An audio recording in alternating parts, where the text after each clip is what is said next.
Well over 1 million Australians tune into his radio program every day. John Laws is probably the most successful broadcaster this country has ever heard. He's also been called arrogant, opinionated, opportunist, etc., etc. Whatever you think of him, he certainly has influence. The kind of media guru who comments on the news and makes it. But there's more to John Laws than meets the eye and the ear. Aside from the public hellraiser, there's the very private parent. We asked, and he allowed us into this side of his life, where he still lays down the law, but according to his family, he's also a bit of a pushover.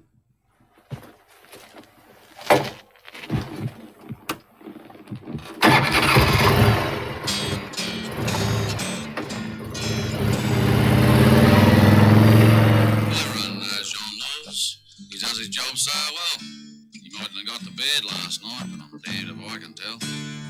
Everyone knows John Laws. That's why he's the boss.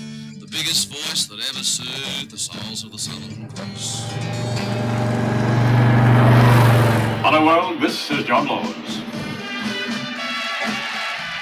In the world of radio, he's the common denominator, the voice of the people. No, I don't think anybody cares about it. Oh, they do. Oh, they do. For 35 years, he's entertained more Australians than anyone we can think of. Mate, I'm 50 and I reckon your show's the tops. Thank you. He can make a politician... Dr. John Hewson, good morning and welcome. How long do you think that we've actually been in recession in Australia? ...or break a listener's heart. You can't think properly because you're having difficulty in expressing yourself, and I'm sorry for you as far as that's concerned. But let me tell you what you're trying to say in essence. But when he switches off the microphone, the king of radio retreats to another world. Thank you for listening. And you be kind to each other. Let me be a little kinder, let me be a little blinder. Which one's Nono? This one, Grandad. No, thank you. No. In the peace and quiet of his farm, you see another side of John Laws. The family man, the father, grandfather, the doting husband. After his years of wild living, it was John's third wife, Caroline, who finally tamed the lion. He had about the courage of 10 lions. It was as if he was a ruler of men, almost too much, I thought. What caught your eye the first time you met him?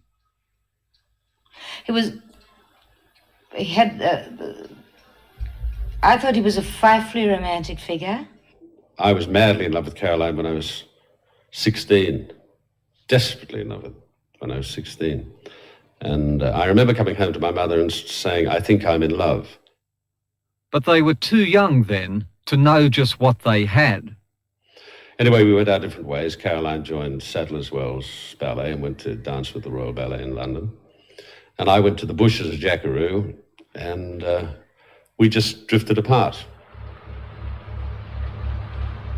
John set a course for a life of his own. Along the way, he found fortune, enough to buy whatever he wanted, like this classic cruiser. What would have happened to this old beauty if you hadn't have saved it?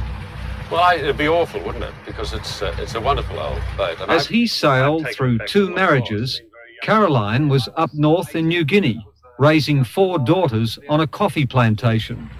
She had best part of 20 years or so in New Guinea? Not that long, 14. After a couple of decades apart, what odds that they would find one another again? We met each other about 20 years later in the tunnel of love at Luna Park. You see, I told you wouldn't believe it. I called out, John, it's Caroline, no response. So then I called it out, John, it's Caroline, Cameron Waller. And I heard this voice and I thought, well, that's it. And my marriage at the time was shaky. From that moment on, it was irreparable. And it was just a matter of time before we'd spend the rest of our lives together. And we've been together now for more than 15 years. The idea from this is something out of the Tuscany Hills, or is it? Yes, but it's more French, really. It's European. Lawsy's known a lot of women, but it's Caroline, the one he calls the princess, who seems to have cast that lasting spell on him. He treats you like a princess? Oh, no. It's only for the wireless. No, absolutely. That word doesn't even enter it. That was just a non-diplom because he didn't want to say who I was. That's nothing to do with it. You see, he treats me beautifully. It's a great love we have. We get on frightfully well. They say that opposites attract. She's very fey, inclined to give the impression of being vague, highly intelligent, very well read, terribly interesting, gentle, loving, and I just adore being around her and cuddling her. Do you think you're the opposite to that?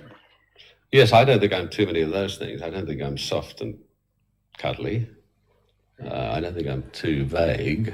I don't know that I'm overly intelligent. So I think that we're different, and I consider myself a very fortunate man. And we love the same things. We share pleasure in the same things. Princess Angus. Although what's things going on in the palace these days. The whole family got together on the farm for Caroline's birthday. Between them, they have 9 children and 3 grandchildren. And if you find yourself going up in the air, call me. The radio tough guy can be a softie around the kids. No, kiss. No, you've got to kiss me. Now you've got to kiss everybody else. Lawsie's sons, Josh and Sam, usually avoid questions about their father, but when we got them talking, they said he could be very tough, but he was always fair. If you do something wrong, you get reprimanded for doing what you did wrong, which is sort of happens in every family, I suppose. But not every day. Is he tough, Josh? He's just, he's more stubborn than tough. What has John wanted the most for all of you? To be happy. That's probably the most important thing. And work. He works harder than anyone else I ever know, and in a way I want to work hard, but sometimes I think he's worked too hard and he's suffered because of it. And I once told him, I said, I work to live, I don't live to work. Backhander and sent off to Maroon. Not a good call with Dad.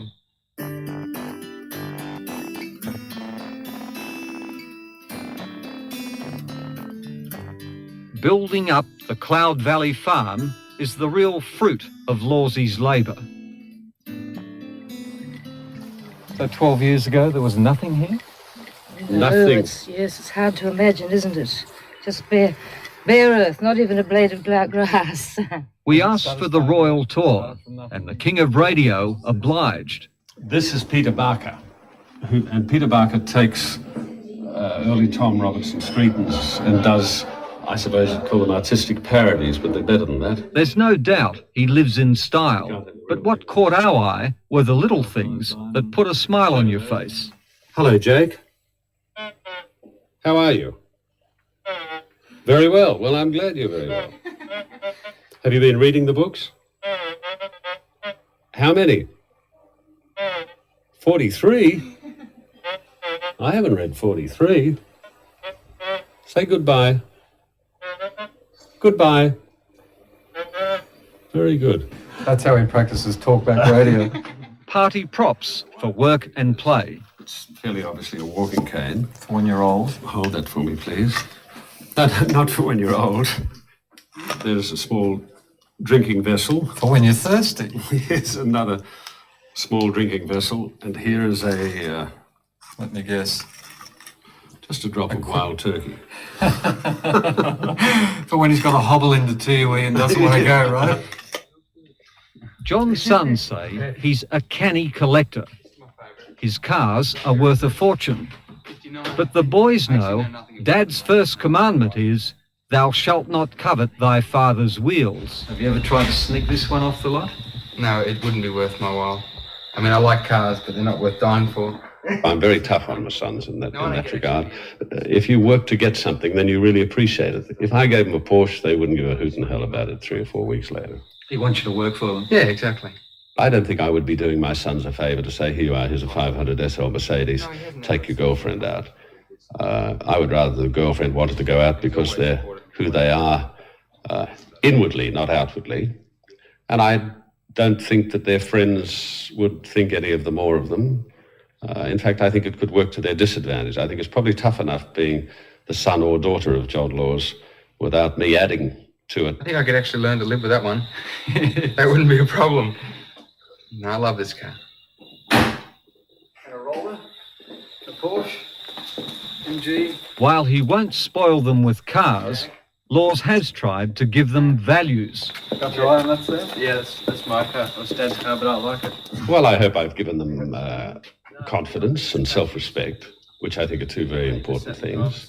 So they're the things I've tried to teach them over and above respect and good manners and honesty.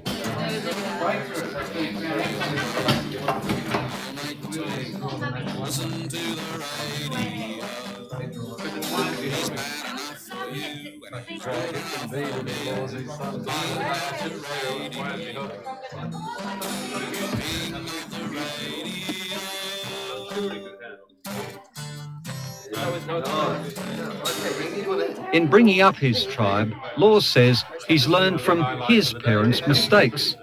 He's tried to be close without smothering them. I wasn't very close to my father. I had great admiration and respect for him.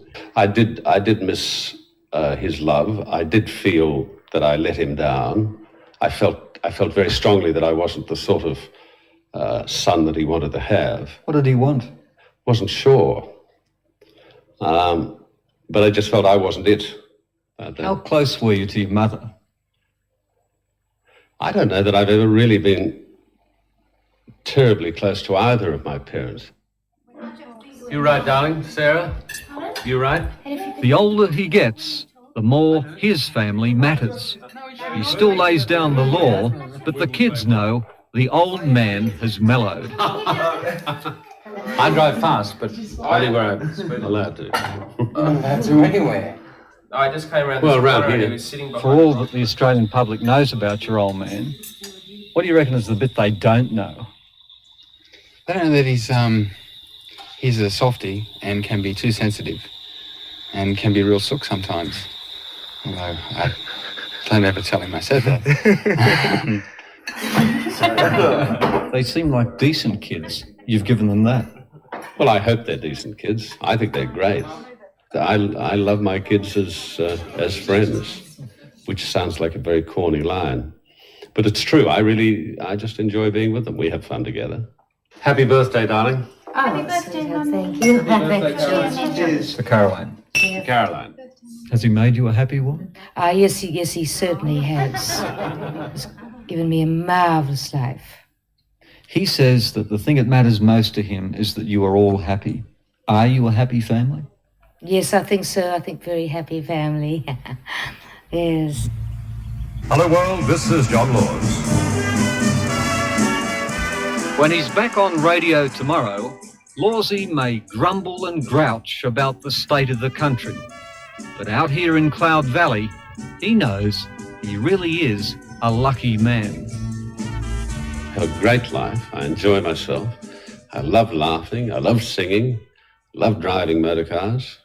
And I love my friends. And I'm not this serious, introverted, screwed up individual that people would like to believe I am. No, I love my life.